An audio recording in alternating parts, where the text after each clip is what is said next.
I couldn't help but wonder, was it time for my Sex and the City video essay?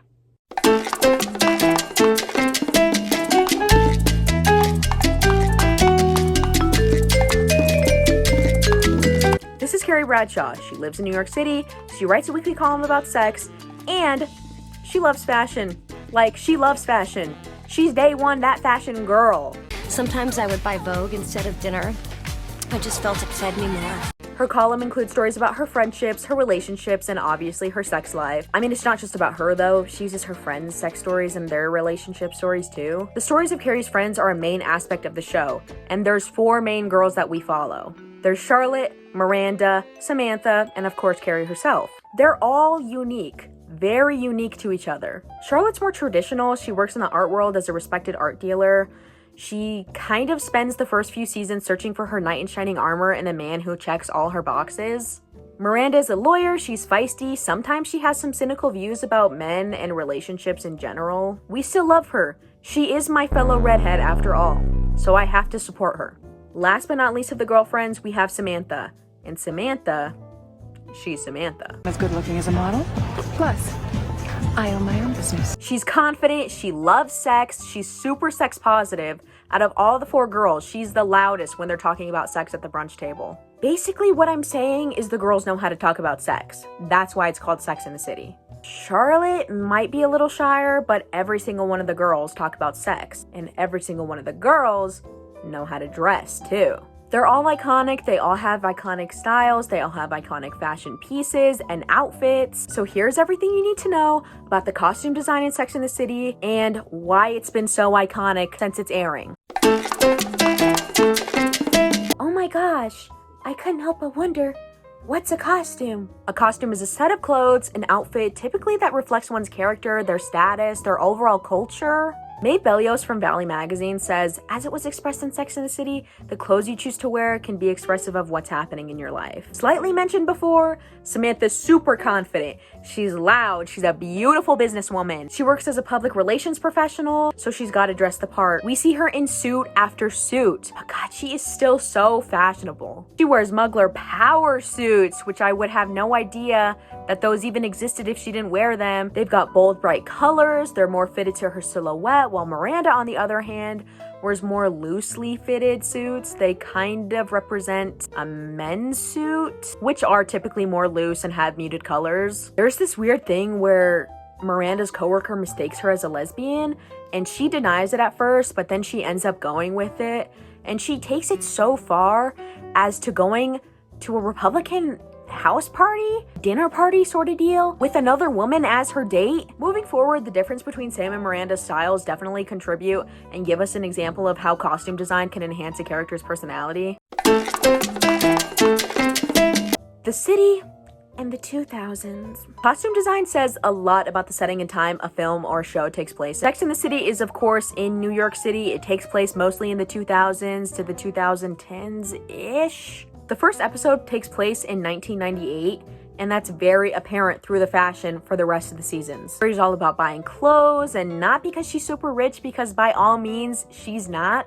She tries buying Dolce & Gabbana at a store one time, and her card declines. The cashier cuts her card in half. It's this whole thing. And if you don't know, Dolce & Gabbana sells really expensive shoes, and they're a really expensive designer brand. It said way later, I think in the reboot, that Carrie has a shoe collection worth over $40,000. $40,000 is a lot of money. And she's not even rich. She can't even afford this lifestyle because later down the line in the reboot, she is homeless.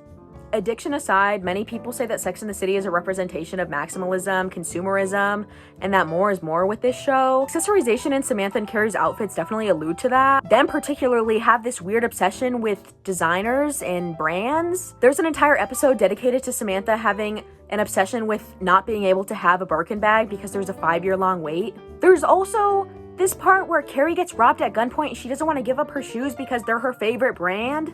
During the 2000s, brand names like Prada and Gucci and Dolce & Gabbana, stuff like that, Fendi, which appears a lot, the obsession with brands that the characters that I just mentioned have with designer brands like that kind of relate to how women in the 2000s are always seen as shopaholics, and they spend a bunch of money on shoes and clothes and makeup and making themselves look pretty for men. Speaking of making yourself look pretty for men. The second episode is dedicated to how models can get anything they want. Carrie's main love interest throughout the entire show is first seen as a guy who only dates models. Women have always been held to a high standard when it comes to beauty, but it's especially high in the 2000s, and that's really represented when the women talk about themselves in the second episode and throughout pretty much the entire show. It's so obvious that models are seen as higher than the normal girl, which is why the episode is literally called Models and Mortals.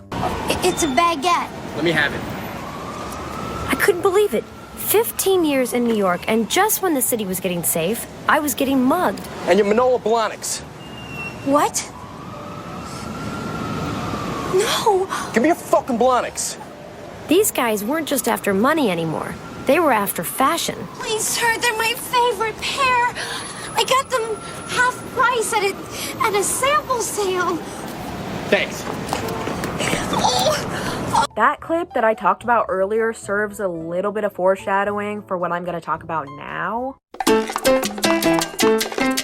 So we're coming back to Carrie's shoe addiction, which is still insane. She loves Manola Blahniks. She loves them. They're first introduced in episode 1, where Carrie is walking and there's a bunch of single women behind her who are all wearing the same type of shoe. They appear in several episodes after that. Casually thrown in outfits, they're said by name, they're obsessed over by Carrie and other girls. The show highlights Carrie's obsession with the shoe a lot. They become a staple piece in Carrie's closet and many others, probably due to the show alone. A little did you know segment. Did you know that the Fendi Baguette bag is considered one of the most iconic bags in all of purse history? Because I had no idea until I did the research for this video. If you did know that, then you probably already know that there's like 1,000 variations of the bag, and several of them are shown in Sex and the City. They're not just shown though, they're named by Samantha and Carrie and other girls. Can't swing a Fendi purse without knocking over 5 losers. Samantha and Carrie are, in my opinion, the two most fashionable girls throughout the show, and they're seen with the bag in multiple episodes. I really like this bag. I think it's kind of funky. It's not my favorite bag that appears throughout the show. We'll talk about my favorite bag later. The pink lookbook calls Sex and the City and the Fendi Baguette bag a match made in heaven, and I could not agree more.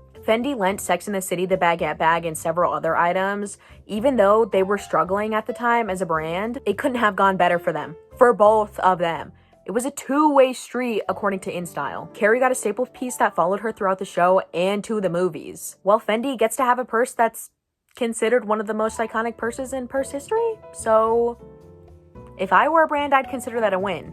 Sarah Jessica Parker used them herself outside of playing Carrie Bradshaw. Her famous line, "Oh, it's not a bag, it's a baguette," appeared in an advertisement for Fendi, and she even designed her own bag. Like I said, the baguette is not the only bag that appears in Sex and the City. The Dior saddlebag is one of the bags that I love the most in this show. Carrie notably wears the bag in season 3, and a few years later, 2000s fashion icon Paris Hilton is seen through multiple instances with the bag. The influence is real. It is so real. An example of outside influence on fashion design in Sex and the City is previously mentioned Samantha's obsession with the Fendi bag. People to this day are still obsessed with Birkin bags, and I think they're kind of ugly. But what do I know? No, really. What do I know?